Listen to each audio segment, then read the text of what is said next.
Coucou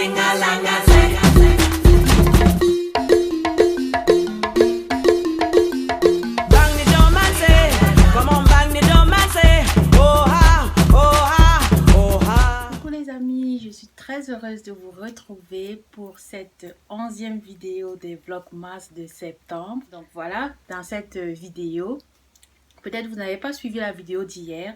Dans la 10e vidéo du coup des Vlogmas, je parlais de des raisons pour lesquelles j'avais choisi une carrière dans la recherche scientifique, pourquoi j'aimais la recherche scientifique. Et du coup, j'avais proposé à la fin de la vidéo, pour ceux qui seraient intéressés, de dénoncer les autres profils qu'il y a dans une carrière scientifique. Voilà, dans l'imagerie commune, en fait, on ne connaît que deux issues après un doctorat en sciences. C'est soit une carrière académique, soit une carrière voilà, dans le privé ou dans les entreprises, en fait. Sauf que voilà, il y en a plein, enfin, pas autant que ça, mais une bonne dizaine que je vais citer dans cette vidéo. Donc, voilà, et donc je vais vous donner un peu les différents profils de carrière qu'on peut envisager avec un PhD en poche. Déjà, on peut voir que ça prend deux orientations générales. C'est une orientation qui va être publique et une orientation privée. Maintenant, tous les différents métiers vont se retrouver dans ces deux principales orientations. Donc, on va un peu essayer de regrouper d'abord dans le public. Dans le public, il y a surtout des carrières académiques. C'est là où 90% des docteurs se dirigent.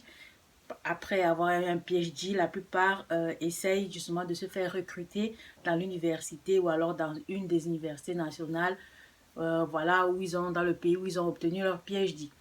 Et donc, ça consiste en fait à occuper le poste d'enseignant-chercheur dans une de ces universités-là, bref, dans une université, où on peut avoir l'équivalent, mais dans le privé. Dans ce cas-là, ça va être toujours un poste d'enseignant-chercheur, mais dans une institution supérieure privée. On a par exemple au Cameroun, vous avez l'université catholique qui va être université privée, mais vous avez quand même le poste. Donc voilà, c'est le même titre et vous pouvez également grimper dans la hiérarchie. Vous pouvez avoir le même profil de carrière qu'un enseignant-chercheur qui va se retrouver dans le public. Donc voilà, ça c'est un peu des profils ordinaires qu'on a l'habitude de rencontrer, c'est-à-dire enseignants-chercheurs. On les retrouve justement dans la recherche publique, dans la recherche privée. En entreprise, on les retrouve dans le département recherche et développement parce que dans la plupart des entreprises de biotech ou de biopharmaceutique, il va toujours avoir un département recherche et développement. Bon, je parle de bio parce que moi je suis biologiste, du coup c'est ça que je maîtrise un peu plus. Mais sinon, dans la plupart des entreprises qui utilisent pour leurs procédés techniques un génie scientifique qui peut être, je ne sais pas moi, de la chimie, de la physique, des mathématiques, de la biologie, les sciences, on va dire les sciences dures, les entreprises qui utilisent ces sciences-là pour leurs procédés technologiques ou techniques et tout ça, vont toujours avoir un rayon de recherche et développement. Du coup, après votre PhD, vous pouvez être recruté en entreprise comme ingénieur ou comme cadre dans ces entreprises-là, justement pour apporter vos compétences acquises, votre expertise acquise lors de votre PhD pour ces entreprises et pour fabriquer des procédés techniques qui vont être employés dans ces entreprises. Donc, et dans le cadre d'une entreprise, vous pouvez occuper un poste de chercheur junior ou de chercheur senior dans le département recherche et développement. À l'université, le profil de carrière est assez bien connu. Et vous commencez par être un enseignant, chercheur, un assistant. Ensuite, vous pouvez être chargé de cours, ensuite maître de conférences et puis professeur plein. Et voilà, selon le grade, vous pouvez prendre de plus en plus d'étudiants, encadrer de plus en plus d'étudiants. Sinon, à côté de ça, les autres métiers que j'ai pu recenser, il y a par exemple, vous pouvez être un directeur d'études. Donc, quand vous êtes directeur d'études, vous le chercheur, vous avez votre projet, vous le menez à bien. Ça peut être, je ne sais pas moi, projet épidémiologique sur l'onchocercose dans la région du sud-ouest. Je ne sais pas, je raconte juste un truc comme ça. Mais voilà, une fois que vous avez votre projet et que vous trouvez des financements, bah vous pouvez juste vous constituer directeur d'études en fait. Et c'est déjà un métier Et le fait d'en avoir déjà mené un à bien, ça va vous permettre, en fait, ça va vous donner une certaine réputation, une certaine crédibilité. Et ainsi, vous pouvez avoir de plus en plus à chaque fois de projets de financement et ainsi étendre votre recherche. Là, vous allez vraiment vous asseoir en tant qu'expert dans ce projet-là, dans cette étude-là que vous menez. Et le plus compliqué un peu avec ça, c'est que c'est un peu au jour le jour également, parce que même si c'est un métier, vous n'êtes pas garanti d'être financé constamment, régulièrement sur une longue période. Et voilà, si votre projet est censé s'étendre sur 10 ans, après les 10 ans, qu'est-ce que vous faites? Si vous n'avez pas d'autres financements, si vous n'avez pas... c'est un peu compliqué, mais c'est quand même un métier. Et puis, il y en a qui font souvent les deux. C'est-à-dire qu'ils vont être peut-être des enseignants-chercheurs à l'université, mais en parallèle, qui vont diriger une structure de recherche où ils vont être directeurs d'études et ils vont récolter des financements pour mener un projet en parallèle. Donc ça, on en trouve assez souvent des professeurs comme ça qui ont plusieurs casquettes, qui vont avoir leur centre de recherche privé où ils vont être directeurs d'études, ils vont mener des projets à bien et puis ils vont être à l'université et donner des cours et également être enseignants et encadrer des étudiants en master et en doctorat. Donc ça, on en trouve aussi. Mais voilà, vous pouvez ne faire qu'un autre métier qui est par contre beaucoup plus rare. Et ça, c'est rare partout. Ça veut dire que ce soit en Afrique, en Europe ou ici en Asie. C'est l'entrepreneuriat. Il y a très très peu de docteurs qui lancent des startups.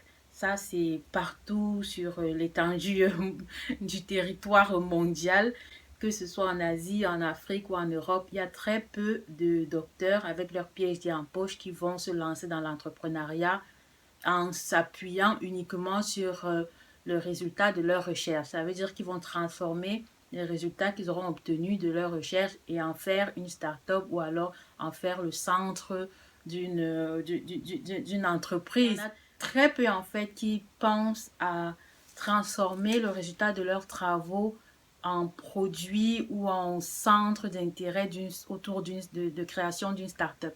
Il y en a très peu. Du coup, ça va souvent après la thèse, on se retrouve en train de faire autre chose ou alors on laisse un peu, ça va aller dans un tiroir et puis rester attendre qu'un prochain ait les moyens de continuer. Mais généralement, on n'a pas trop l'idée parmi les chercheurs de transformer le résultat de nos recherches, c'est-à-dire par exemple de prendre un brevet sur une technique ou sur un composé qu'on aurait trouvé, qu'on aurait développé et puis je ne sais pas, industrialiser ce procédé et puis le vendre et ainsi, voilà, développer sa start-up et devenir millionnaire. Ça, c'est pas trop dans la vision des scientifiques. On est un peu plus dans, ouais, j'apporte ma contribution au monde, machin, j'ai répondu à une question de recherche et puis voilà, et moi, je veux comprendre ci, je veux comprendre ça, je veux comprendre. Et bref, on n'est pas trop dans la recherche du gain financier, en fait. Et donc, c'est une solution qui apparaît très peu aux chercheurs du monde entier et pourtant, c'est un métier, un profil de carrière comme un autre. En fait, on pourrait se lancer dans l'entrepreneuriat après avoir démontré qu'une plante, je ne sais pas, traite une maladie infectieuse. On pourrait essayer de développer cette plante, de la transformer et de commercialiser une formulation sans danger auprès des populations. C'est toujours une start-up, c'est de l'entrepreneuriat, mais personne ne s'engage vraiment dans ça. Et puis, des fois, parce qu'on n'a pas l'idée, des fois, parce qu'on n'a pas assez de fonds pour démarrer un truc comme ça, ou encore d'autres fois parce que on préfère aller offrir ça ou vendre ça à une structure déjà bien assise, déjà bien en force avec les moyens qui va faire justement ce même procédé-là qu'on aurait pu faire par nous-mêmes et devenir millionnaire. Et un autre encore, je sais plus, c'est le troisième ou le quatrième, c'est d'être consultant scientifique. Vous pouvez être consultant scientifique, ça c'est tout un métier, on vous consulte parce que vous êtes expert, je sais pas, en expression immunologique du VIH ou un truc comme ça, bref, et on vous consulte à chaque fois que ça va parler par exemple du coronavirus dans les médias. Si vous avez eu votre thèse, vous avez travaillé pendant votre thèse sur le coronavirus, vous allez être consulté justement par toutes les chaînes qui voudront parler de ça pour vérifier que ce qu'ils disent, c'est pas des bêtises. Donc là, vous êtes consultant et même les journaux qui vont écrire dessus peuvent vous consulter en cette qualité d'expert dans ce domaine-là. Mais justement, c'est pas si on veut avoir une sécurité salariale, c'est pas le métier idéal, mais c'est un métier comme un autre qu'on peut exercer également en parallèle de l'enseignement ou en parallèle de travailler en entreprise. Et enfin, le métier de communicateur scientifique. Donc, dans le profil de communicateur scientifique, il y a en fait 5 profils différents. Pour peu que vous aimiez écrire, que vous avez acquis la maîtrise de l'écriture scientifique, parce que voilà, tout scientifique, tout chercheur doit pouvoir rédiger ses publications, doit pouvoir voilà, écrire aisément et pour divulguer ses résultats. Donc, si vous avez acquis cette compétence-là et que vous la maîtrisez assez bien, vous pouvez en faire un métier. Là, vous pouvez être medical writer, c'est-à-dire vous écrivez pour des revues médicales, vous écrivez pour des docteurs. Parce que comme je l'ai expliqué dans la vidéo d'hier, il y a certains médecins, cliniciens qui font de la recherche clinique. Et donc, qui ne sont pas forcément passés par les étapes de rédaction, de publication et tout ça. Donc, ils ne maîtrisent pas vraiment les codes d'analyse des données, de tout ça. Donc, vous qui avez un PhD, donc c'est-à-dire qui avez les bases pour comprendre les résultats de l'étude et tout, bah, vous pouvez rédiger à la place de ces médecins-là. Donc, vous êtes en fait juste le rédacteur, vous vous occupez juste de la forme en fait de la publication de l'étude clinique qui a été menée préalablement par des médecins. Donc ça, c'est aussi un métier parce que tous les médecins ne rédigent pas leurs articles vu qu'ils ne sont pas voilà, pour ceux qui n'ont pas de formation spéciale dans la rédaction d'articles, de publications de haut niveau, bah, ils vont avoir recours à un écrivain médical, quelqu'un qui va écrire des articles pour des revues médicales. Ensuite, vous pouvez être journaliste scientifique. Parce que là, comme vous maîtrisez l'argumentaire et le vocabulaire scientifique, vous pouvez écrire justement pour des journaux, vous pouvez écrire pour des blogs. Bref, on peut vous appeler en fait en tant que journaliste scientifique du fait de votre expertise dans le domaine et de votre maîtrise de la langue, vocabulaire et tout ça.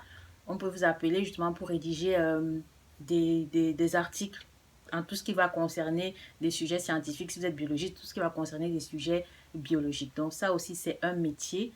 Et voilà, vous avez peut-être une formation complémentaire à avoir et vous avez juste à vous faire un nom dans le milieu. Bon, le troisième, en termes de métier autour de la communication, c'est éditeur.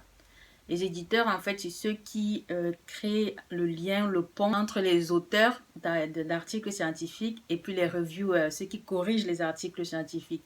Donc, l'éditeur va un peu être le pont, en fait, le relais, et puis va s'assurer d'assembler tous les articles, toutes les publications sous un thème. Bref, c'est un peu comme le couturier qui prend une pièce là, et puis il coud tout ça pour que ça ait, voilà, que le journal est un sujet précis, parle d'un truc précis et rassemble des articles qui parlent de la même chose. Et un autre profil, c'est le créateur de contenu marketing.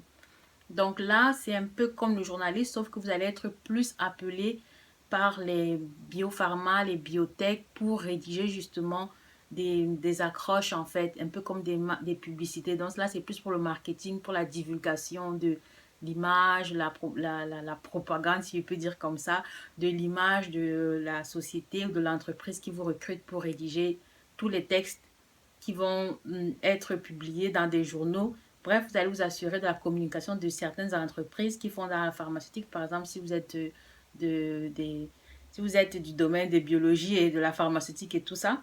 Donc là, vous pouvez être créateur de contenu pour des entreprises en référence à votre expertise. Voilà, et enfin, dans les domaines, dans les métiers liés à la communication scientifique, vous pouvez être organisateur d'événements scientifiques. Voilà, pour être organisateur d'événements scientifiques, je ne suis pas sûre que vous ayez forcément besoin d'avoir un PhD, mais si vous avez un PhD, ça permet déjà que vous compreniez mieux le milieu et que vous connaissez les experts du milieu et ainsi vous pouvez facilement contacter les personnes qu'il faut, voilà, pour créer des événements autour de certains domaines scientifiques, surtout si c'est du domaine duquel vous êtes issu. Et enfin, le dernier, c'est attaché de recherche clinique.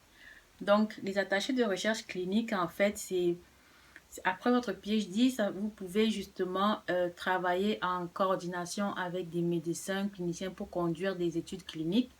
Et ces études cliniques-là, bon, ça va nécessiter quand même que vous fassiez une formation, je crois, de 3 à 6 mois pour voilà, maîtriser un peu le domaine de la clinique. Parce que quand on est chercheur, quand on fait de la recherche fondamentale, on n'a pas forcément les codes de la recherche clinique. Donc, il faudrait vous former, une fois que vous avez le PhD, à la recherche clinique et puis être attaché de recherche clinique et travailler en collaboration avec des médecins pour conduire des études cliniques. Donc voilà ce qu'il en est pour les différents profils de carrière auxquels on peut penser après un PhD. Maintenant, si vous avez d'autres profils auxquels j'ai pas pensé, que j'ai pas mentionné, vous pouvez écrire en commentaire, comme ça pour ceux qui lisent, bah, vous complétez la liste, vous complétez vos investigations. En tout cas, pour ceux que j'ai pu trouver, ceux auxquels j'ai pu penser. C'est tout dans la vidéo. Donc, merci d'avoir suivi. Si vous avez aimé, surtout n'hésitez pas à un like ou un commentaire ou un partage. Allez, peace!